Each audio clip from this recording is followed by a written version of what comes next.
Sesinde efekt yok. Sadece artı bir pitch var. Hepsi bu kadar. O da sadece HTC Vive kullandığım için. Mikrofonun ne kadar kalitesiz olduğunu zaten benden daha iyi biliyorsunuz. Artık O benimle ilgili yüzden, seçiyorsun. o yüzden bu konu hakkında daha fazla konuşmak bence saçma. Arka planı neye göre seçiyorsun? Tamamen rastgele. Gördüğün gibi rastgele bir dünya, rastgele bir yer. Hoş geldin Efe, hoş geldin.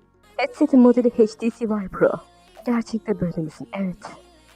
Gerçek mobil gelmiş ama sadece iOS'a geldi. Hoş geldin İbrahim. Real anime ejderhası.